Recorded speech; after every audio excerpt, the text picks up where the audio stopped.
Okay. Assalamu alaikum. Bismillah. Bismillah walhamdulillah wassalatu wassalamu ala rasulillahi wa ala alihi wa ashabihi ajma'in. Welcome home, everybody. It's good to see you, alhamdulillah. Welcome to 30 and Up, where we're continuing our reading on the content of character, which is a hadith compilation where we will be discussing, inshallah, some of the etiquettes of a Muslim and the rights, or the traits, I should say, rather, that a Muslim should carry. We have our Q&A open, inshallah. So if you want to ask any questions, we have the Q&A open at slido.com. And the code is 30 and up. So you can click there, inshallah, and send your questions. So last week we spoke a little bit. We try to cover 2 hadith every week. So last week we spoke a little bit about the couple different narrations, generally speaking, about the idea of empathy, the idea of taking care of others. And so there was the narration where Allah subhanahu wa ta'ala is described by the Prophet ﷺ, and the Prophet ﷺ, he says, "Ithnani la yanzuru Allahu ilayhima yawm al-qiyamah, qati'u ar-rahimi wa jaru as-su'i." That there are 2 individuals, or 2 types of individuals, that will not receive the glance, the mercy of Allah Ta'ala on the Day of Judgment. The first is the one who cuts off family ties, and the second one is the bad neighbor. And the next narration we did was أَحِبًّا لِلنَّاسِ مَا تُحِبُّ لِنَفْسِكَ, love for people what you love for yourself. So those 2 narrations we talked about last session. It was really carrying the message of empathy and being a person who is gracious in how you think of other people. The 2 narrations that we'll do today are not integrally related to each other, so we'll treat them as separate, inshallah. The first narration is given to us in the collection of Imam al-Daylami, rahimahullah. And it's a narration that, again, like many of the hadith narrations, you could read them, and on the forefront you might think to yourself, like, what is the deep spiritual meaning behind this? You read this narration and it doesn't really feel like there's anything, that spiritually significant about this. It just feels more so like just like a basic etiquette, right? It has to do with food, actually. It has to do with food.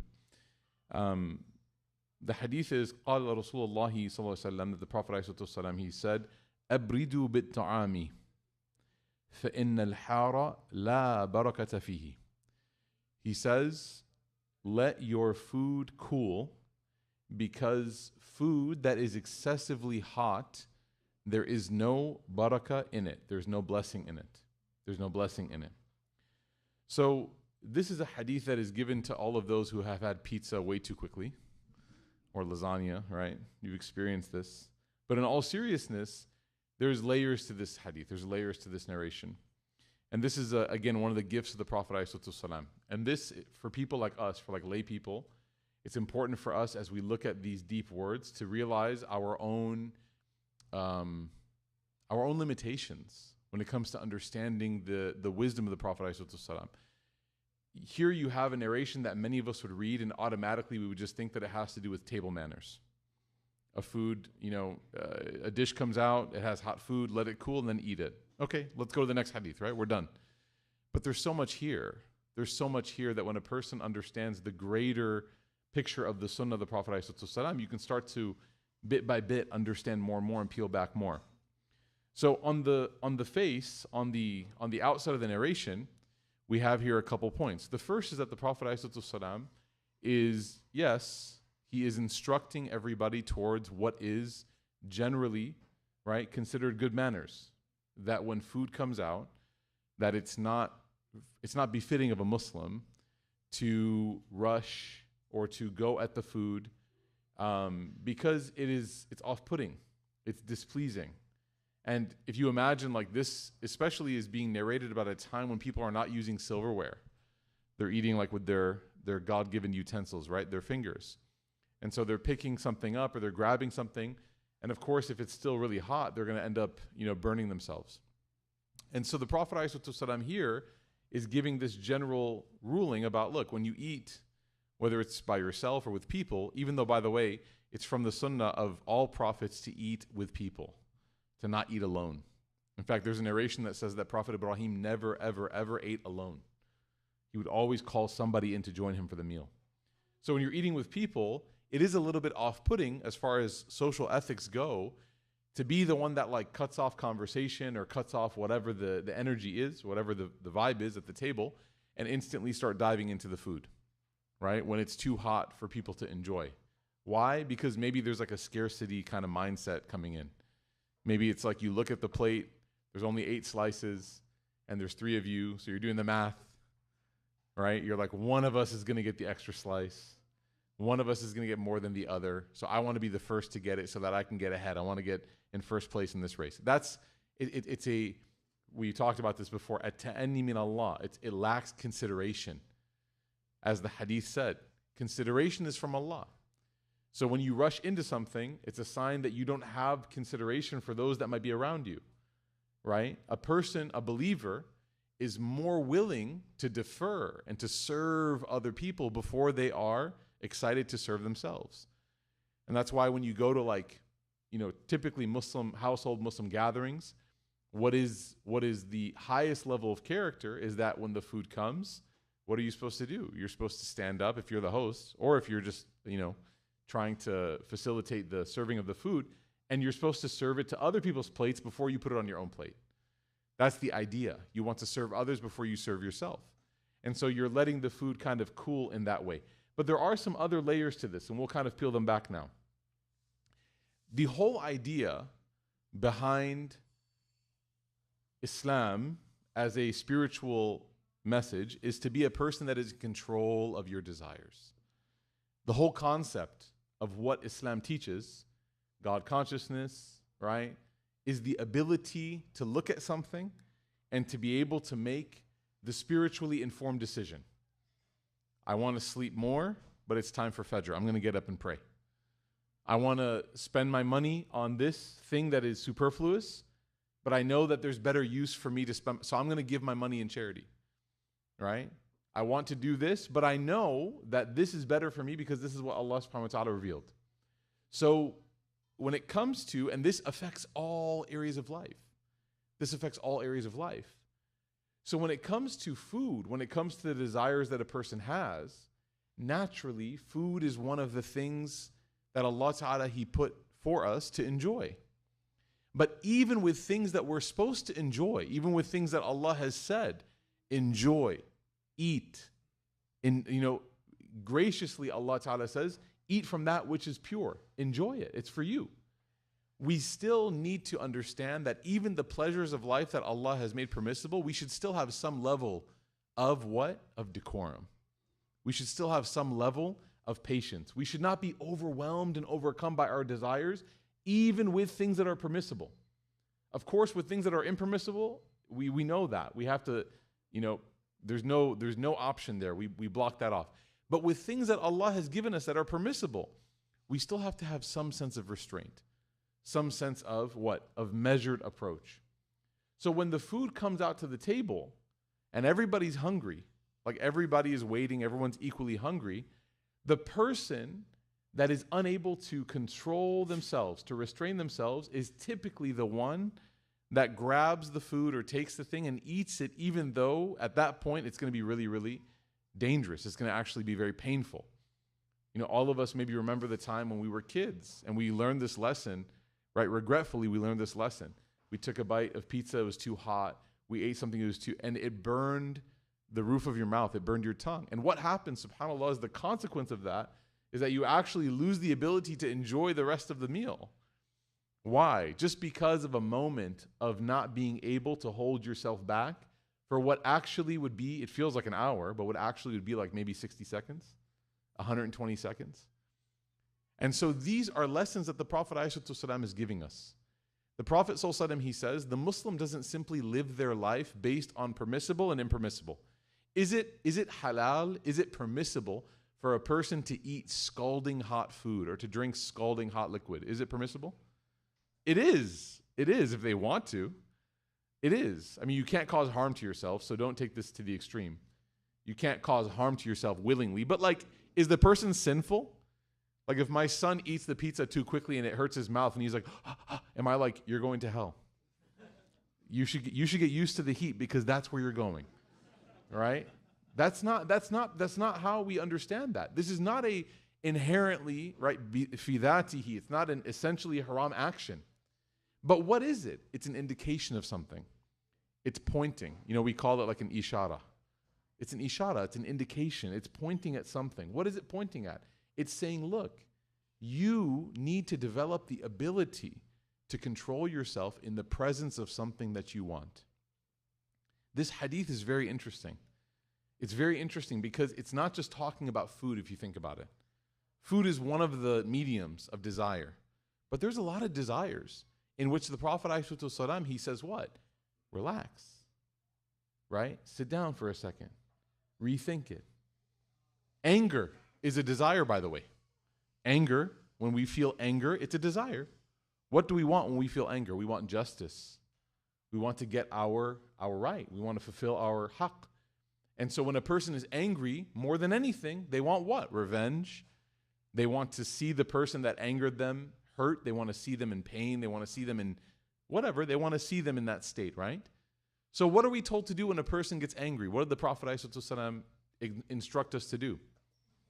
There's a couple things, right? Yeah, the first is that you can sit down, and then if you're still angry, you lay down, right? There's another, which is drink water. There's another, which is make wudu. Make wudu. The Prophet ﷺ actually taught us that when you're angry, do what? Make wudu. And he said why? Because anger is like fire. It's like fire. Notice how there's like a parallel here. If you act quickly when you're angry, you're going to burn something. You're going to burn some relationships, some bridges, yourself. If you can just make wudu and sit down or lay down in a matter of just a few minutes, you will be able to go and have a conversation, hopefully, and be able to fix things. But in the moment of that extreme scalding heat of your soul, you won't be able to do the right thing. There's no way. Just like it doesn't matter which slice you pick. If it's hot out of the oven, you're going to burn yourself. So the Prophet ﷺ here is using food as a greater lesson, which is what? If you don't have the ability to hold yourself together for a few minutes and just let things settle,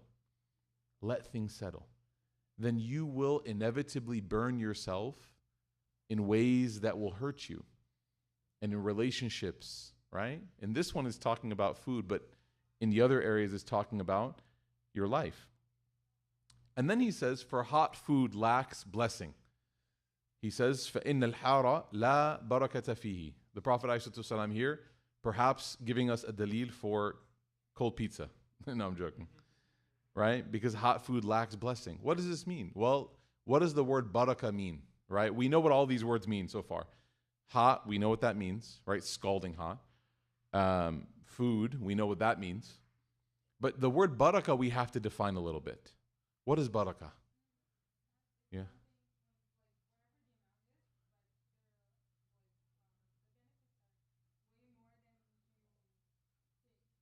Good. So you have something, very good. So you have a good way to put it, kind of quickly, that you can put it is when a little bit goes a long way.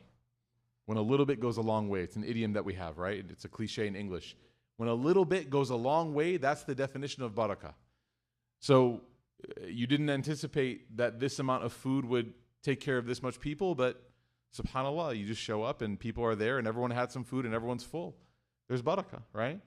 Or maybe you thought that the gathering was going to be too big and the space is too small, but in the middle of the gathering, you look around and everyone's enjoying themselves. And you're like, oh, subhanAllah, there's barakah here, right? Or you didn't think you'd have enough time, but you said Bismillah, you move forward, and then subhanAllah, what does that mean? Now there's barakah in your time. You're able to get things done in such a small amount of time. The Prophet ﷺ had barakah in his speech. He said very little, but he got a lot done in how much he was able to speak. So barakah, what we seek, what we hope for in everything in our life is that thing, barakah. We want Allah to place a little bit, we want Allah to place, a lot in a little for us. Because what's the opposite of barakah? The opposite is that no matter how much you have, it never feels like enough. And that's the scary thing. And the Prophet ﷺ, when he was describing this, he was telling one of his relatives, his name was Hakim bin Hizam. And he told his relative, this is actually the cousin of, or the nephew of Khadija, radiallahu anha. Hakim used to ask for money from the Prophet ﷺ. He used to go to him and say, Ya Rasulullah, can you give me some money? So he tells the story. Hakim tells the story. Very interesting. He says, سألت رسول الله صلى الله عليه وسلم فأعطاني. I asked him and he gave me. ثم سألته فأعطاني. And then I asked him again, he gave me. ثم سألته فأعطاني. I asked him again and he gave me, which means that I just ask him all the time. Like every day, every other day, I would just ask him for money. And he would give me money. And then he says the fourth time, ثم سألته فأعطاني فقال. I asked him, he gave me, and then he said, Ya Hakim, O Hakim, inna hadha al-mal hulwan wa khadirun. This money that I'm giving you, he didn't say no, by the way, he kept giving, but he said, this money that I'm giving you, he says, it is sweet and it is green. It's sweet and green. And a lot of the scholars, because they didn't have dollar bills like us, so it wasn't literally green. It's not what a dollar bill. It was gold and silver. So he was giving him these coins and he said it's sweet and it's green, which are metaphors, which can mean a bunch of different things. Some of the scholars said that sweet things and green things are like attractive to the eye, right? So if you see like dessert, even if you're full, like you're stuffed, and then someone brings out dessert, you're like, oh, I discovered some room, subhanAllah. So sweet things generally are attractive. Green things are attractive. When a person, like when the trees become green, when the grass is green, these are things that naturally are attractive to the human soul. So he said, this money is sweet and green. Another thing, subhanAllah, is, one of the scholars wrote, sweet things, they go bad quickly. So when something has sugar in it, if you put sugar in water versus just regular water, you let it sit. The regular water with no sugar, it won't go bad, it won't spoil. But the sugar water will attract flies, and eventually it'll spoil because the bacteria and all that. So the sugary part of it, the sweet part of this money is that it looks very good, but what? It goes bad quickly. You spend it, it's gone. It's heartbreaking. And then the green part, subhanAllah, is like if you've ever bought green bananas before, and you realize you buy a green banana and you're like, okay, I got at least 3 weeks to have this thing, right? Or to have this bushel, to finish this. And then in 2 days, all of a sudden you see the spots. It's yellow, brown spots. And then before you know it, it's banana bread time. All right? Or it's gone. And then you have those small little flies in your house for the next 16 years. All right? You can't get rid of them forever. So he tells Hakim bin Hizam, he says, Oh Hakim, inna hadha al-mal hulwan wa khadirun. He says, فَمَنْ أَخَذَهُ بِإِشْرَافِ نَفْسٍ. Whoever takes this wealth and it satisfies them, meaning it's enough for them, بُرِكَ لَهُ فِيهِ. Allah places blessing in it. Whoever has this and it feels like enough, okay, alhamdulillah, I'm good. It feels like enough. But then he says, whoever takes this and their nafs is not happy with it, they don't feel satisfied, no matter how much, they get the money, they're not happy.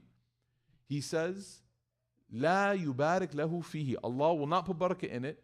وَكَانَ كَالَّذِي يَأْكُلُ الطَّعَامِ وَلَا يَشْبَعُ. Wow. He says, this person who doesn't have contentment, Allah will never place barakah in their wealth, and they will be like a person who eats, and never gets full. You can't satisfy them. This is how he describes something that has no barakah. This is how he described it.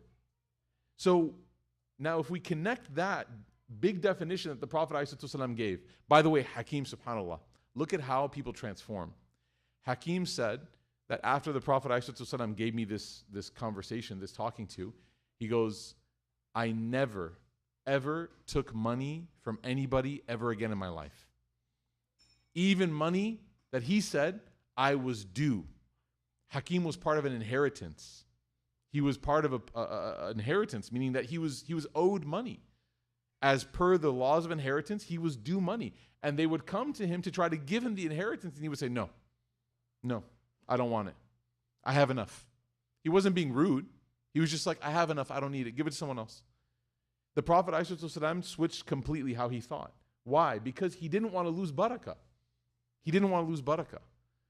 So when barakah is at stake, when barakah is on the chopping block, when blessing is at risk, we need to think very carefully about how we behave, how we move. Let's translate this to something that might be a little bit sensitive, but it's okay. I already have my friends. Relationships. Relationships. There's a way to go about relationships according to Islam. I was just talking to somebody last night. We were talking about mortgages and Islamic banks, and she said, well, you know, is there any difference really? It's all the same, right? The numbers all look the same. And I said, well, we believe in Islam. I said, forget I'm not here defending or not defending, but I said, we believe in Islam that labels matter, that process matters. She said, what do you mean? She was genuine. She was like, can you explain? I said, well, yeah, you can call it whatever you want on the contract, but we believe that those labels actually matter. For example, two people could date forever, get married, buy a house, have children, live a happy life, and die, and never get married. We believe that's a problem. Because we believe that the thing that they need to do in order to have barakah is to get nikah. That label matters.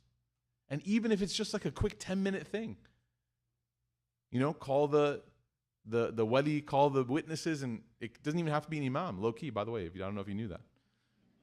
It should be, but it doesn't have to be. You know, just get it done. Some people are in that state, you just got to get it done.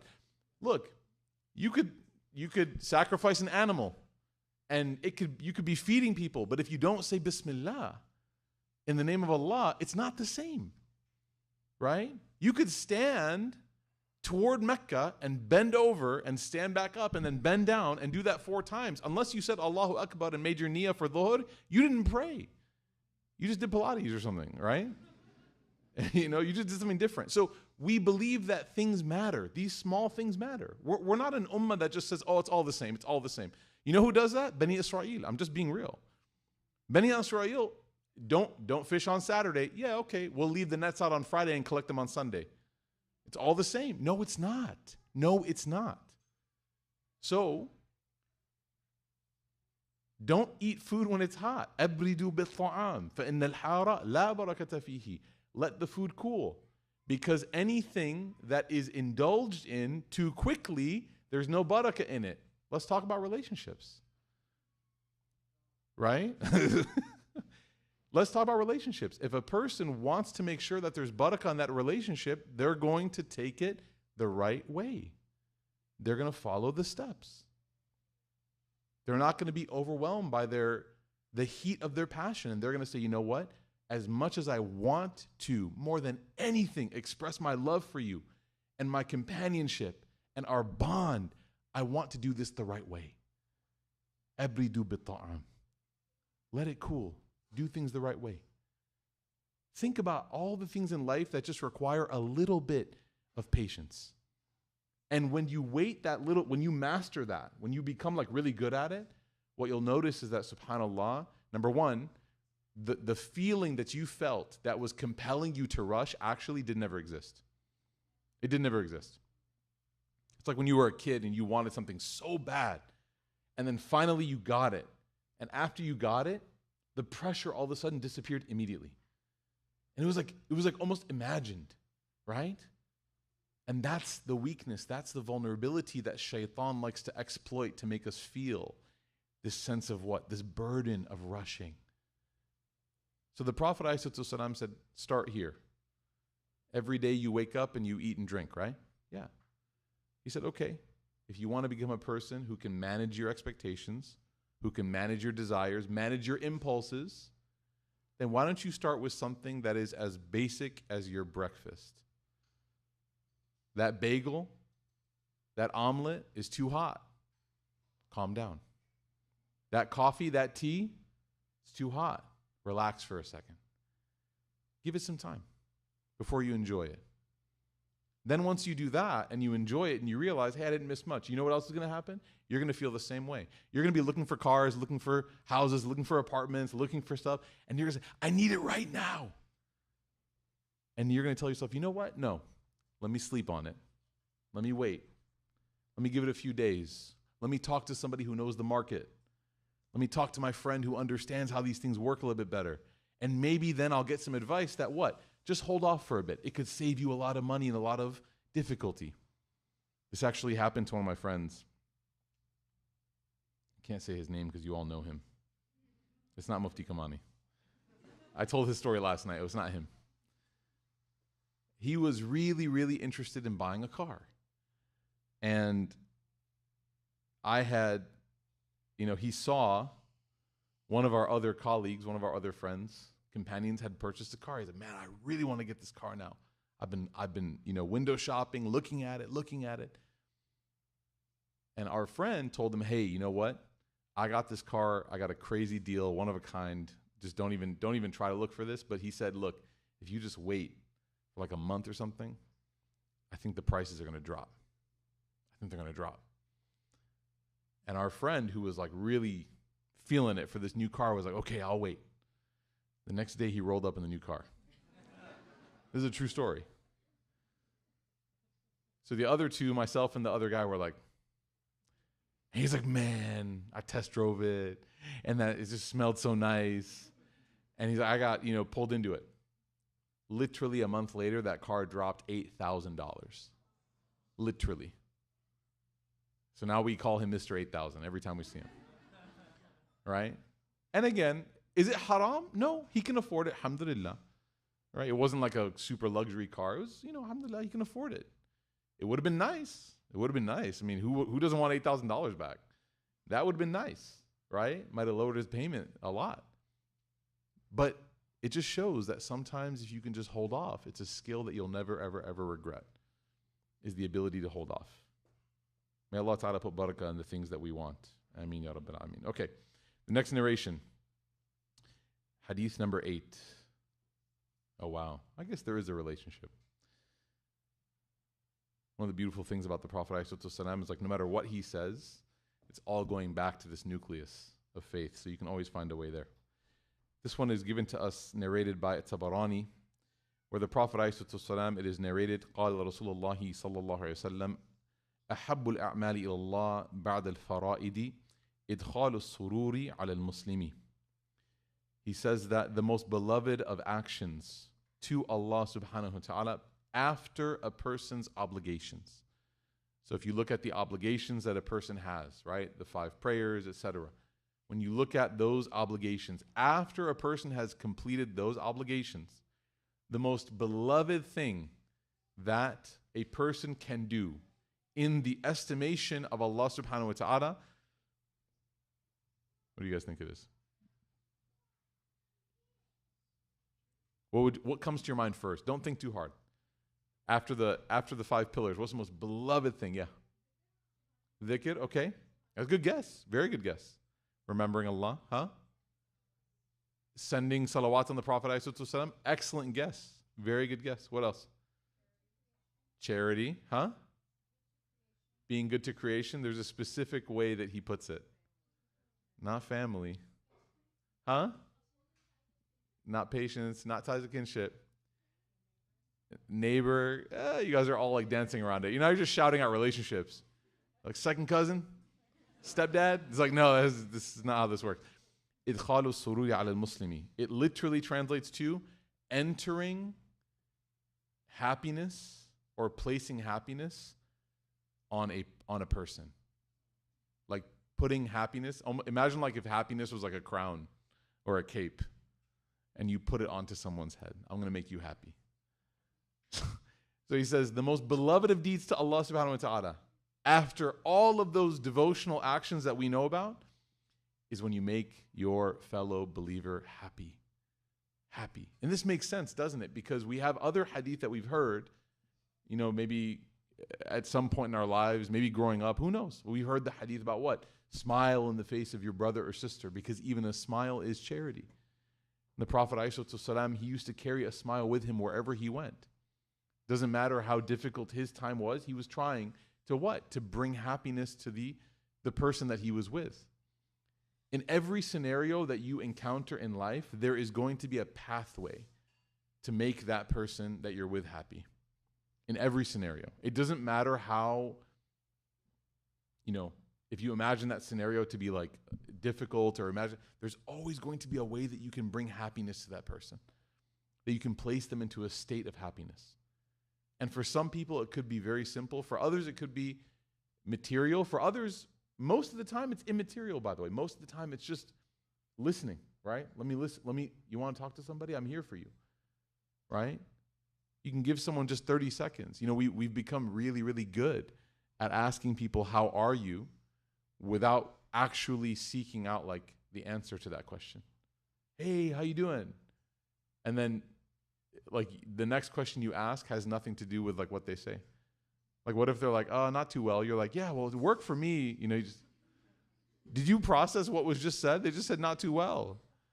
Oh yeah, let me tell you what we did this weekend. No, that's not the right response, right? How are you? And then pause. And that person might say, alhamdulillah, things are okay. That doesn't mean that things are okay. That actually means everything else but that, right? And that's where that's your moment. That's your door. Is everything all right? You sit down, you pull them aside. Are you okay? I'm free. I'm free tonight. You want to call? You want to talk? You want to come over? You want to go meet at one of the 8.9 billion Yemeni coffee shops in Dallas? We'll find one. Right? We'll meet there. I'm not hating, by the way. I'm definitely a beneficiary. But you want to meet somewhere? And that could be that moment that you're bringing that person into a state of happiness. And it's so interesting too, because these things, these small little like social skills, these small little, they call them, soft skills, are things that when you look at any, if you look at business, if you look at relationships, if you look at people hiring, people, HR, whatever, this is actually what they're looking for. When you're looking at people trying to find a spouse, they're talking about what? I want someone who has the ability to like make me happy, right? Who's not only thinking about all of the externalities of marriage, right? I make this much, I can live here, I do this, I do that, I have this many. I just want someone who can make me happy, right? Or when you're hiring people and you're looking or you're applying for jobs, a lot of people are focused on the skills. I can do this. But how will you fit on this team? How will you fit in this group, right? What do you bring as far as the soft skills to whatever group you're in, whether it's marriage, family, friends, or business, professional?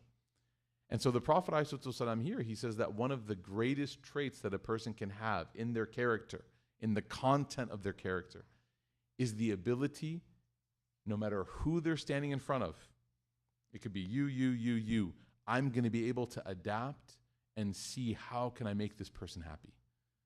The Prophet ﷺ had this gift. He had this gift. He would sit with a child who had just lost their pet.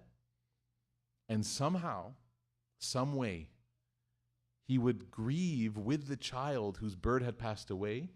And in that grief, that child would find a sense of happiness. It's not always laughter, right? It's not always like balloons and candy. Sometimes it's just being there for somebody. The Prophet ﷺ, he went and found this young boy who was crying over the loss of his bird, and he said, let me talk to him. He went and talked to him. So what happened to your bird? And the kid was just, my bird died, and was sad. And the Prophet ﷺ sat and consoled him, right? There was one time a woman who was walking around Medina, an old woman, and she was described as like not being all there, right? She was described as kind of being a little bit not all there. And she came to the Prophet ﷺ and she said, I want to talk to you. I have some feedback to give you. I have some feedback to give you about Medina. And he says, Hadr, I'm here, I'm present. And he walks with her. He takes a stroll with this random, with all due respect, random old lady who her assessment, her ability to like have feedback is not all there. And he just quietly listens to her the whole time. And then subhanAllah, she leaves. And he's like, okay.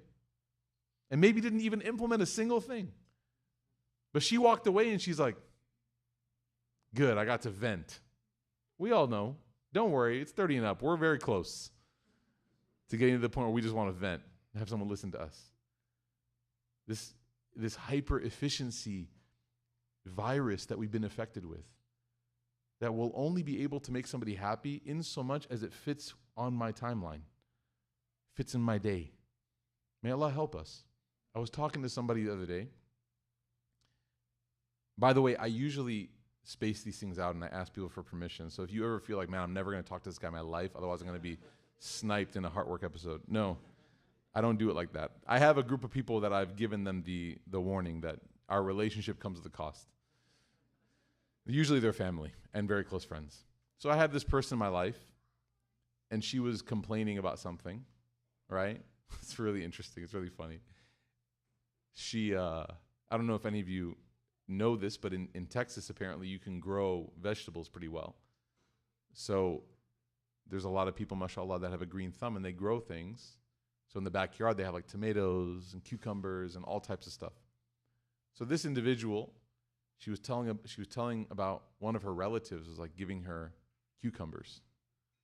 And she's like, and I told them, no, I don't want the cucumbers because I just bought a bag of cucumbers. And this person's a little bit younger, right? So again, that hyper efficiency model is like very like, it's like strong. And then as you get older, you kind of realize like, let me take a step back.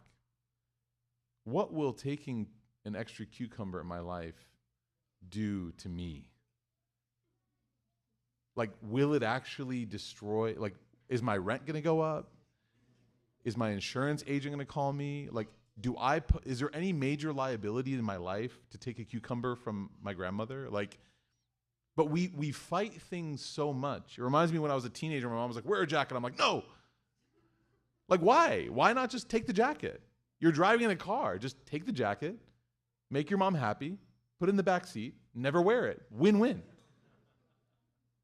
Right? Because you want people to appreciate the fit. You're like, no, take the jacket. And so when you speak, especially to like your younger self, and we do this all the time, but this person in my life, I was telling her, I was like, just take the cucumber. But I have a bag. I was like, I know. Give the cucumber to your neighbor. She's like, I never thought of that. Can you imagine showing up to your neighbor's house and being like, hey, my mom grows cucumbers, my dad grows cucumbers, my grandma, whatever. It's fresh, farmer's market for free. And you give them a gift. Here's some of my parents or my grandparents or whatever, uncle, aunt, their homegrown produce, organic, right? Whole Foods, competitor. And it was so interesting because it seemed so aversive. But it really has nothing to do with the cucumber, does it? It's all about the perspective of what can I do to make this person happy? And in that moment, I would love more than anything to make this person happy. And so I'll do whatever I can. I have extreme stories about this for myself, by the way. My mom, whenever I would visit Chicago, I would go back, and I'm not making this up. Wallahi, if you know my mom, one day I'll bring her here. She'll verify all my claims. Wallahi, I'm not making this up. She made an entire halal Thanksgiving turkey, like entire turkey, like a tray. And as I'm leaving on one Thanksgiving to fly back to Dallas, she's like, take this. And like, if you know me, my travel stories have always been a little bit, tough. TSA is not like my friend. And I'm like, Mama, like for the love of God, this can't happen. I can't explain to you how suspicious this is. I can't even begin to explain to you. And she's like, they'll like, oh, when I die, you'll wish that someone made you turkey. All of those, right? And my dad, this like saint, this like super wise saint, may Allah Ta'ala bless all of our parents. He just looks at me and goes, take it. Just quietly goes, take it. Take it. And I go, okay. And then I take it, put it in the back seat. There was one time where I did actually fly home with it. The next year it happened again, because if you do something for your parents, what are they going to do? Times 10, So the next year it happened, and I was like, Baba, I was like, Dad, I was like, you got to like give this out to somebody. And he's like, I'll take care of it. And I think he went on the way home and found, some people who needed some food, and he said, here's some turkey for you, right? But the whole point is, as a person, I was so averse to inconveniencing myself at the consequence of removing the happiness of somebody else. Why is this deed so beloved to Allah? Why does Allah care? It seems like something that's so non-spiritual. Like Salah, yes. Zakat, yes. Fasting? Yes. Hajj? Oh yeah.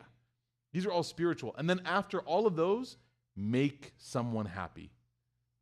What does that have to do with Allah, right? I'm asking that question, but I want us all to think about this.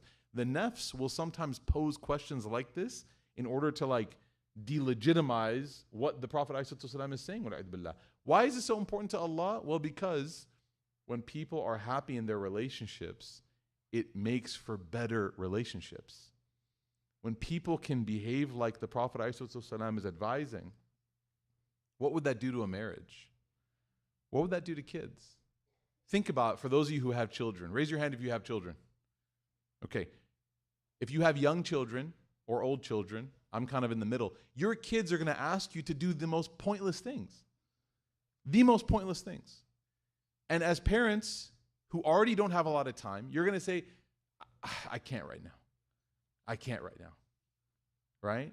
And then you realize that what I should do, what I could do, and what I absolutely, according to the Prophet ﷺ, should get myself to do is think about how this can make my child happy.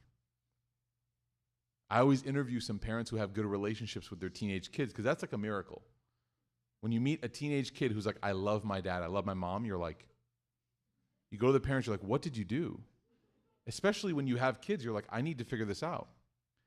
And oftentimes, not every time, but oftentimes, sometimes circumstances didn't allow, but the kid will share that, you know, my parent was always there for me at my sports games. They came to all my school stuff. They were there, you know, for my NHS stuff. They were there for graduation. They were there for my birthdays, my this and that. They were there. Presence made me happy, and that happiness connected us, and that bond now is stronger than anything that can test it. May Allah Ta'ala give us that. So look at the effect of what the Prophet ﷺ is commanding. He's not commanding it because he's, you know, taking a shot in the dark. No, he knows what he's talking about. This is a person, to get very serious, this is a person who only 6 months after he passed away, his own daughter, Fatima radiallahu anha, she herself passed away. And the scholars say out of heartbreak. Out of heartbreak. She was crying and crying when her dad was passing away. And he leaned in and whispered something to her. And she started laughing. And then after that event had happened, they asked her, like, what was it that made your father make you laugh in the midst of tears? And she said, I was crying because my father was passing. And then when he leaned in, he whispered to me, don't cry because you'll be reunited with me very soon. And she started laughing. The idea of being reunited. Why? Because her father was the one who always made her happy. The thought of losing him broke her heart. The thought of being reunited made her heart whole again. This is one relationship. If you extend this out to other relationships, you'll see how this hadith is so essential in keeping those ties together. We ask Allah Ta'ala to make this easy for us. We ask Allah Ta'ala to make us those that prioritize giving other happiness. We ask Allah Ta'ala to allow us to be able to take all these lessons from the words of our Prophet ﷺ and act on them and master them, inshaAllah, so that they become innate within us. And we ask Allah Ta'ala to also allow us to forgive others when they do not live up to these words, because these are truly lofty goals. Ameen ya Rabbil Alameen. Let's do some Q&A, inshaAllah, and then we will wrap up early-ish because Maghrib is sliding forward. But I also wanted to just ask everybody to pause for a second and make dua for a good friend of mine who passed away last week. We made dua for him last night, but I wanted to take a little bit of time and make dua for him tonight as well. His name was Zubair Ahmed, and he was someone I just saw actually last month, subhanAllah, here. He was with us on Jum'ah. He and his family live in San Diego, and he has some family here that live in Allen, that live in Texas. And subhanAllah, he, you know, young guy, young dad, children, wife, family. You know, speaking about someone who enters people into happiness, I went and checked his Instagram just out of disbelief, and the last, I don't know, the last like month or 2 months of posts are just pictures of his kids, just pictures of his children. And you know, subhanAllah, it's really tough to think about. It's really, really tough to think about. But all of us are going to pass away one day. And so one thing to think about, subhanAllah, is that it's not a question of if we're going to pass away, but how we lived the days that Allah gave us. And if you look by the measure of the love that his family had for him and has for him, mashallah, it seems like he lived up to his job, his role as a great son, brother, husband, father. May Allah Ta'ala give him Jannah. May Allah Ta'ala reunite him with the Prophet ﷺ. May Allah Ta'ala give his family strength and patience. May Allah Ta'ala make this loss something that they are able to withstand and process through. May Allah Ta'ala make his children remember all of these sweet moments. And may Allah Ta'ala make these memories strong in their hearts and minds so that as they grow old, they have nothing but sweet thoughts about their father. May Allah Ta'ala give his wife patience, his siblings patience, his father and mother patience. May Allah Ta'ala put nothing but blessing in their life as a result of this difficult test and this loss. May Allah Ta'ala allow them all to be reunited in paradise with him when our time eventually comes. Ameen ya Rabbil Alameen. Jazakumullah khairan. We'll go ahead and do some Q&A now, inshallah. I wanted to make the dua first because I know people tend to leave quickly, so I wanted to prioritize that. Jazakumullah khairan for that. Well, first question we'll ask.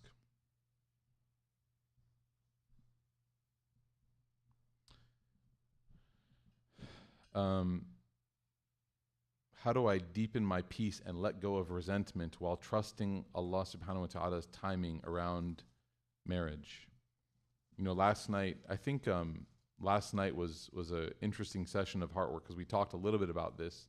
And one of the lines that the author of the book that we're reading, he said that most of our fear regarding difficulty in life and you know, trying to get married and not being able to get married is difficult. So he said most of our fear and most of our displeasure around difficulties are not actually with the difficulty itself, but with the disagreement with Allah who is not giving us what we're asking for. That's where the pain comes from. And so when we are, that word resentment is it's a key word here. When we are experiencing a difficulty and a resentment at the result of not getting what we want, whether it's marriage, whether it's children, whether it's a job, whatever, right? You can fill in the blank. It's important for us to realize that it's possible to love Allah while not liking the test. It's possible to love Allah while not enjoying the test. And that doesn't make you a bad person. It doesn't make you a bad Muslim, right? Some of the best coaches I've ever had in my life, I love them, but I hated practice. I hated it.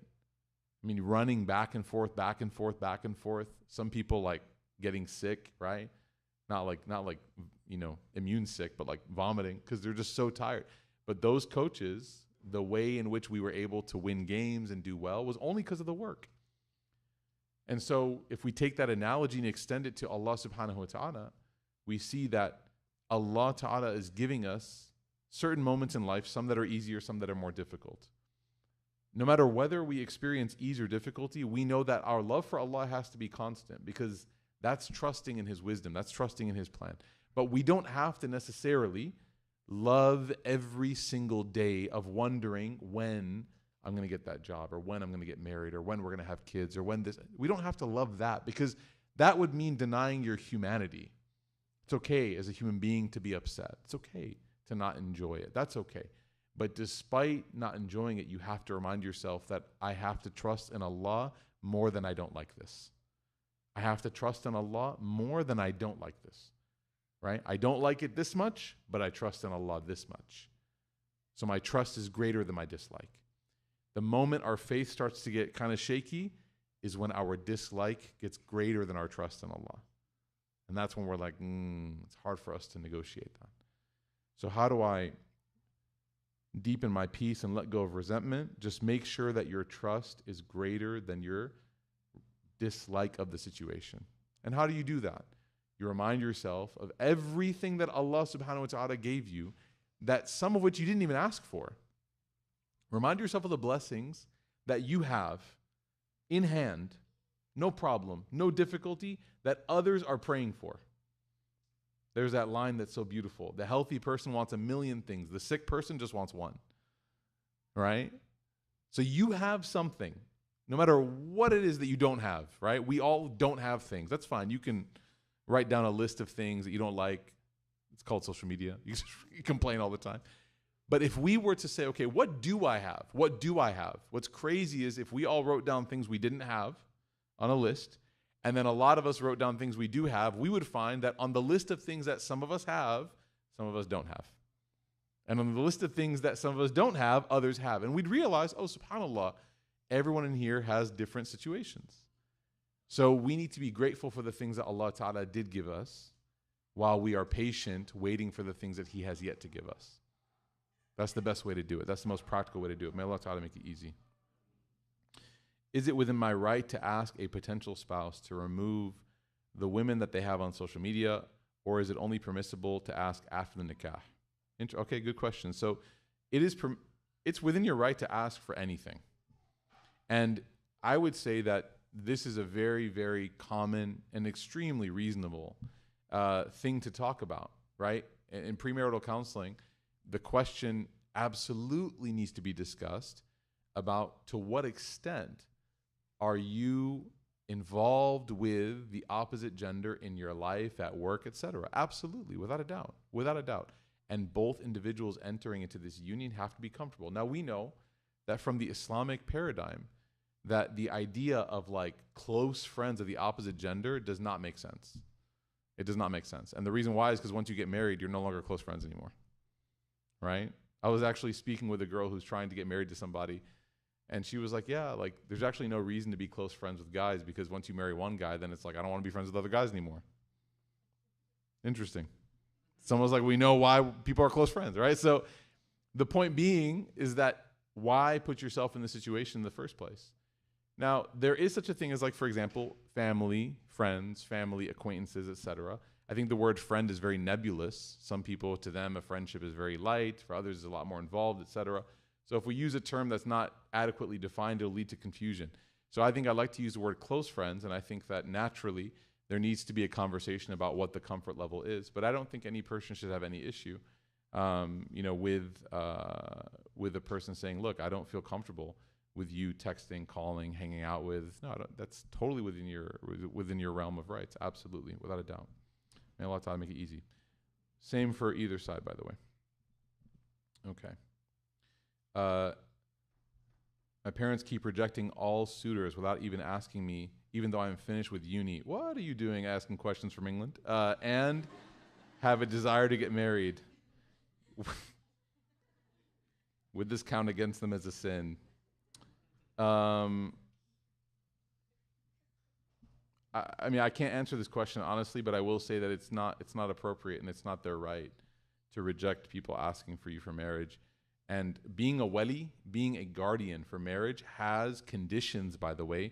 And one of those conditions is the person has to be a good representative. I've actually seen Sheikh Abdel Nasser take someone's wali-ship away from him. It was amazing.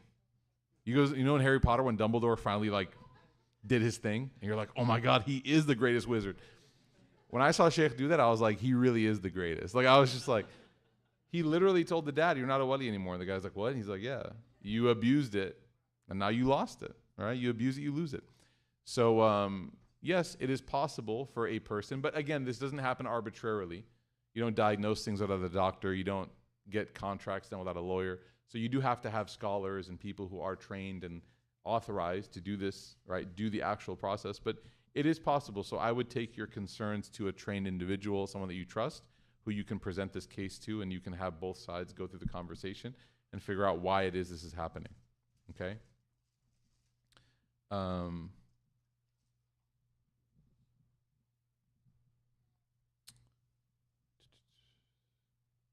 Some of the questions are, again, really, really heavy and deep, and I don't think I'm going to answer them in a public forum.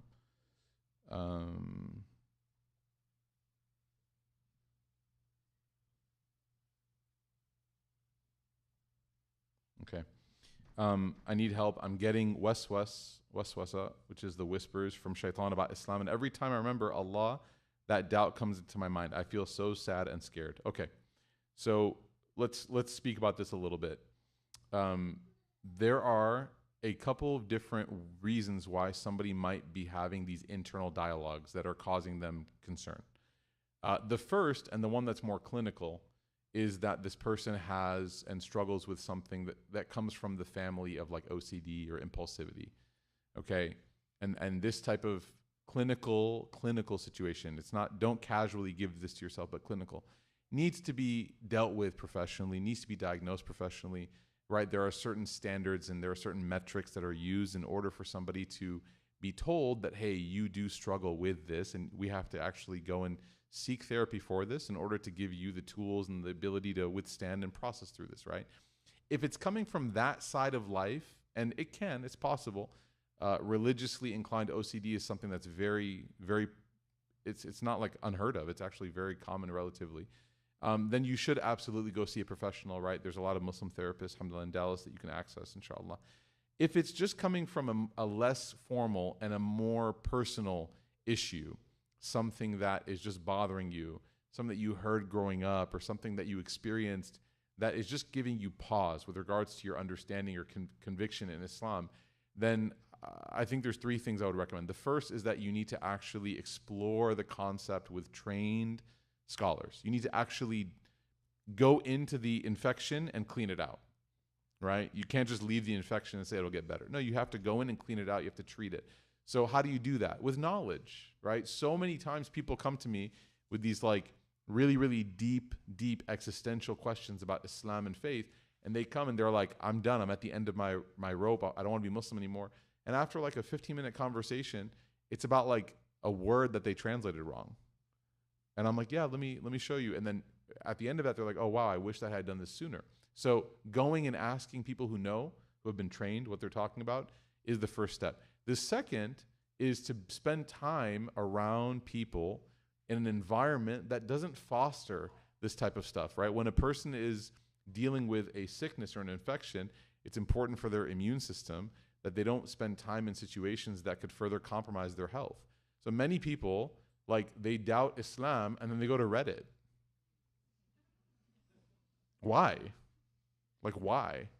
Or you doubt Islam and then you go to YouTube and you're like, let me go watch all the videos challenging us. Why?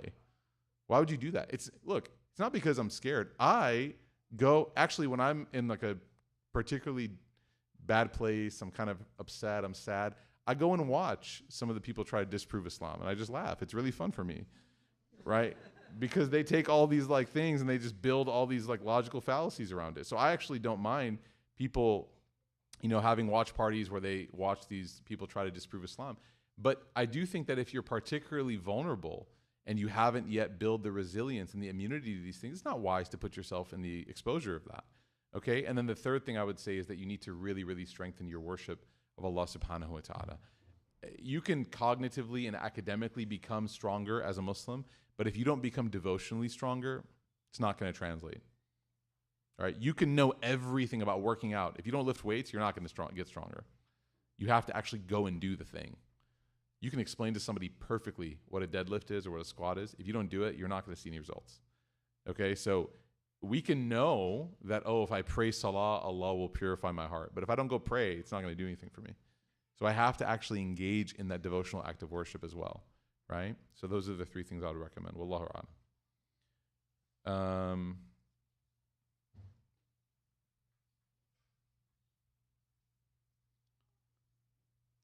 How do you know that Allah subhanahu wa ta'ala loves you? How do you internalize this love? There's a couple answers to this. The first is that if anybody asks this question, it's one of the signs that Allah subhanahu wa ta'ala loves you.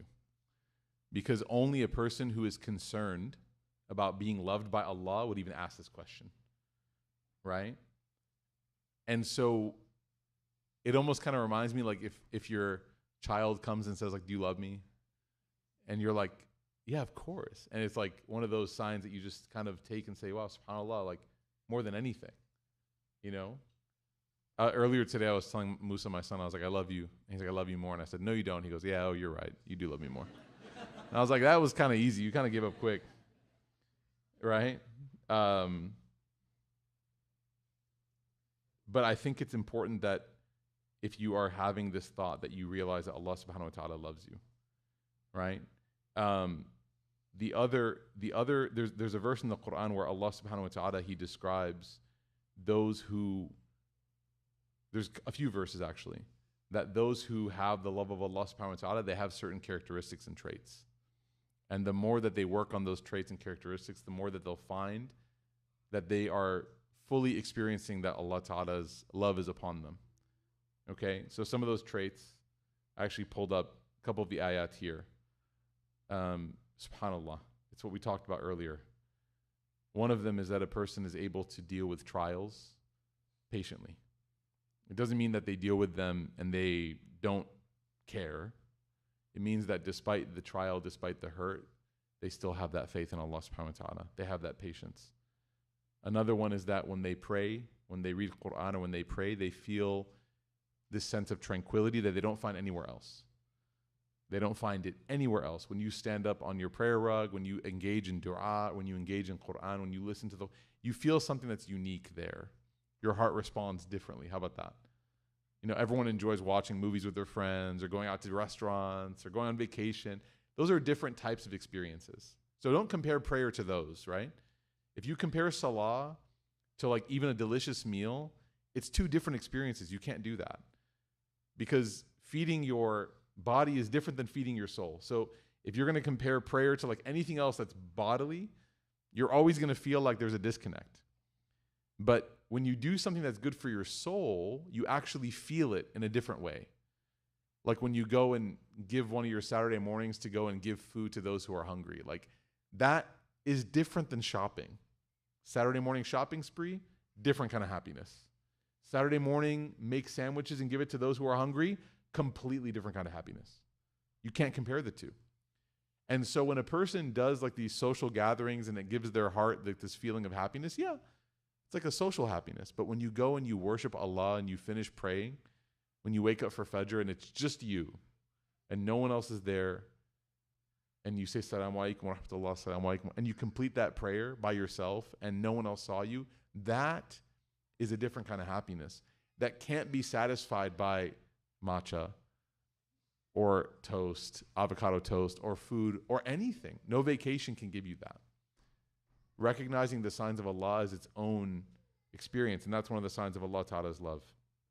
Another sign, and we'll conclude here inshallah, is that you find yourself always primed and ready to seek the forgiveness of Allah subhanahu wa ta'ala.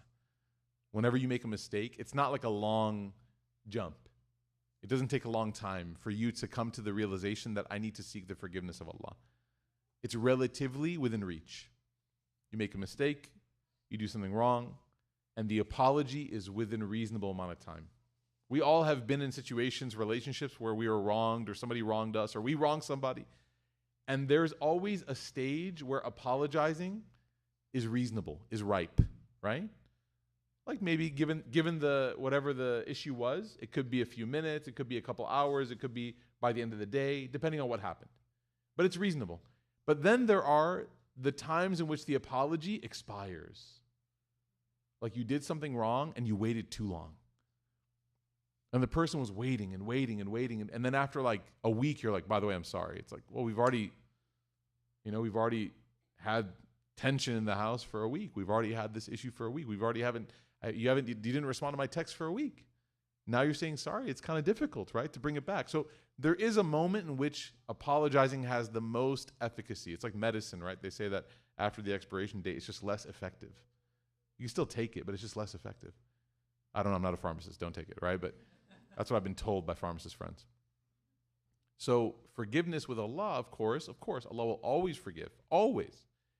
But we do have to be concerned if it takes us a long time from the moment of the infraction to the point of the admission. That's a concern. And what we hope as we grow our faith is that the distance between infraction and forgiveness or seeking is shorter and shorter and shorter. And the shorter that time gets over months and months, that's an indication that Allah Ta'ala's love is being given to us more and more. We ask Allah Ta'ala to grant us this. We ask Allah Ta'ala to always keep us close to Him. Ameen ya Rabbil Alameen. We ask Allah Ta'ala to always allow us to live by the words of His book and His Messenger, alayhi salatu wassalam, and that we find in these gatherings that hopefully are surrounded by angels, barakah in our lives, and that Allah Ta'ala continues to bless us beyond what we deserve and beyond what we should have.